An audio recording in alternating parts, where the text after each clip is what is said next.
திரு வைகை செல்வன், நீங்க மருத்துவமனை வளாகத்துல தான் இருக்கிறீங்களா? அங்க இருக்கக்கூடிய சூழல் என்ன? தொண்டர்கள்ட்ட பேசுவதற்கான வாய்ப்புகள் இருந்ததா? அவங்க என்ன மாதிரியான உணர்வுகள உங்ககிட்ட வெளிப்படுத்துறாங்க? அனைத்திந்திய அண்ணா திராவிட முன்னேற்ற கழகத்தின் பொதுச் செயலாளர் உயிராக நேசிக்கிற தொண்டர்களை கொண்டிருக்கிற இயக்கம் தான் அனைத்து இந்திய அண்ணா திராவிட முன்னேற்ற கழகம்.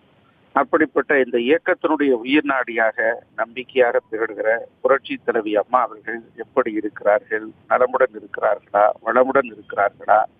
உடல் ஆரோக்கியத்துடன் இருக்கிறார்களா என்கிற செய்திகளை கேட்ட வண்ணம் தொண்டர்கள் வந்த வண்ணமாக இருக்கிறார்கள். புரட்சி தலைவி அம்மா அவர்கள் மிக நல்ல முறையில் ஆரோக்கியத்துடன் இருக்கிறார்கள். அவர்களுக்கு பிசியோதெரபி சிகிச்சை செய்யப்பட்டு வீடு திரும்பக்கூடிய ஒரு சூழல் ஏற்பட்டது.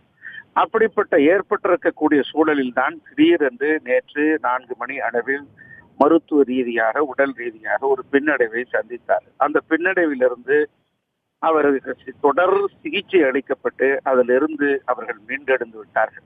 புரட்சி தலைவி அம்மா அவர்கள் தற்போது நல்ல முறையில் இருக்கிறார்கள் என்றுதான் நம்முடைய அப்போலோ மருத்துவமனை குழு, மருத்துவர்கள் குழுவும் மற்ற இருக்கிற அந்த வட்டாரங்களும் நமக்கு செய்திகளை சொல்ல வண்ணம் இருக்கிறார்கள். ஆக புரட்சி தலைவி அம்மா அவர்கள் நலமுடன் திரும்புவார்கள் என்கிற செய்தியை இந்த நேரத்தில் கழக தொண்டர்களுக்கும் நிர்வாகிகளுக்கும் உலகம் முழுவதும் இருக்கக்கூடிய தமிழ் நெஞ்சங்கள் கேட்ட வண்ணம் இருக்கிறார்கள் அல்லவா, அவர்களுக்கும் இந்த நேரத்திலே நாங்கள் தெரிவித்துக் கொள்ள கடமைப்பட்டிருக்கிறோம்.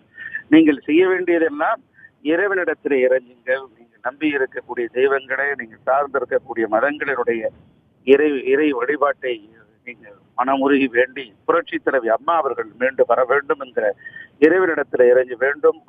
ஆக இறை வழிபாடுதான் புரட்சி தலைவி அம்மாவுக்கு மிகுந்த மன உறுதியை வழங்கும்.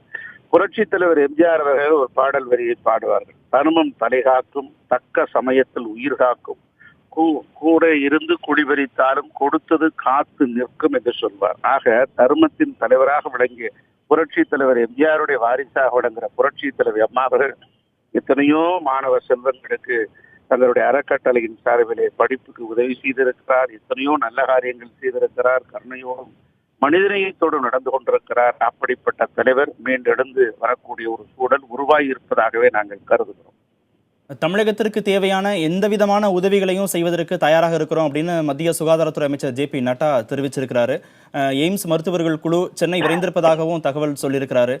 வேறு ஏதாவது உதவிகளை தமிழக அரசு கேட்பதற்கான வாய்ப்புகள் இருக்கிறதா? இல்ல, தற்போது அப்படிப்பட்ட ஒரு சூழ்நிலை எழவில்லை. புரட்சி தலைவி அம்மாவுடைய மருத்துவ சிகிச்சைக்காக மத்திய சர்க்கார் உதவி செய்வதாகத்தான் ஜே.பி. நட்டா போன்ற மருத்துவத்துறை அமைச்சர்கள் தெரிவித்திருக்கிறார்கள். தற்போது மிகச்சிறந்த கைதேர்ந்த உலகத்தின் பிரசித்தி பெற்ற நிபுணர்கள் மருத்துவத்துறையினுடைய அப்போலோ மருத்துவத்துறையில் இருக்கிறார்கள். அவர்கள் தொடர்ந்து சிகிச்சை மேற்கொண்டிருக்கிறார்கள். லண்டன் டாக்டர் ரிச்சர்டிடமிருந்து பல்வேறு ஆலோசனைகள் பெற்ற வண்ணம் இருக்கிறார்கள். ஆகவே இதையெல்லாம் பார்க்கிற போது புரட்சி தலைவி அம்மா அவர்கள் நலமுடன் இருக்கிறார்கள் என்கிற செய்திதான் நமக்கு கிடைக்கிறது.